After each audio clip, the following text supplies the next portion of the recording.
क्योंकि इससे पहले उनकी पत्नी संज्ञा से उन्हें 3 संतानों की प्राप्ति हो चुकी थी।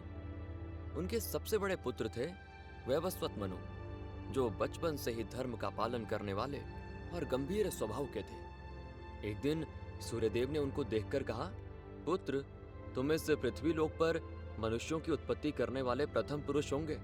सभी धरतीवासी तुम्हारी ही संतान कहलाएंगे। मनु ने अपने पिता के इन वचनों को श्रद्धा पूर्वक अपने हृदय में आशीर्वाद समझकर धारण कर लिया और आगे चलकर उन्होंने ब्रह्मा जी की सृष्टि रचना में अपना सहयोग दिया और मनुष्यों की उत्पत्ति करने वाले पहले पुरुष हुए।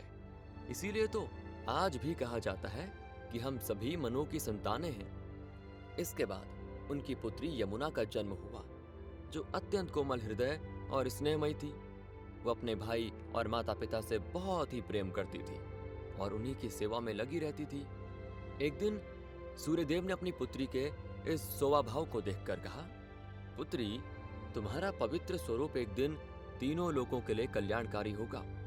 इसीलिए दोस्तों, यमुना आगे चलकर यमुना नदी के रूप में पृथ्वी लोक पर मनुष्य कल्याण के लिए स्थापित हुई और आज भी सेवा में लीन है। इसके बाद उनके तीसरे पुत्र यम का जन्म हुआ। यम भी बचपन से बड़े ही तेजस्वी और न्यायप्रिय थे। सूर्यदेव ने एक बार उनसे कहा था कि पुत्र, तुम्हारे भीतर मुझे न्याय और संतुलन की एक अद्भुत शक्ति दिखाई देती है। तुम्हारा जन्म मनुष्यों का उद्धार करने के लिए हुआ है। तुम धरती पर जन्म मृत्यु का संतुलन बनाए रखोगे और एक दिन तुम पृथ्वी पर मानव समाज की व्यवस्था की स्थापना करोगे। इसी कारण आगे चलकर वो मृत्यु के देवता यमराज कहलाए। इन्हीं तीनों संतानों को देखकर सूर्यदेव प्रसन्न रहते थे और उन्हें विश्वास था कि इनका जन्म लोक कल्याण के लिए हुआ है। इसीलिए जब उन्हें यह समाचार मिला कि उनके यहाँ पर एक और पुत्र का जन्म हुआ है, तो वो उसे देखने के लिए छाया के पास पहुंचे।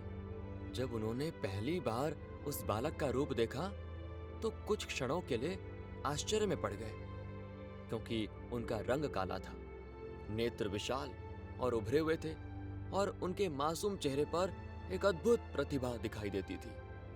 पर सूर्यदेव का ध्यान उनके रंग पर गया कि उनका पुत्र इतना काला कैसे हो गया।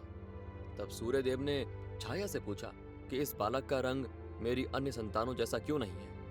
तो छाया ने शांत स्वर में कहा, स्वामी, पुत्र तो आपका ही है, इसमें काले गोरे की क्या बात है। उसी समय उस बालक ने अपनी आंखें खोली और दृष्टि घुमाकर अपने पिता सूर्यदेव की तरफ डाली। तो वैसे ही सूर्यदेव का तेज कुछ क्षणों के लिए मंद पड़ गया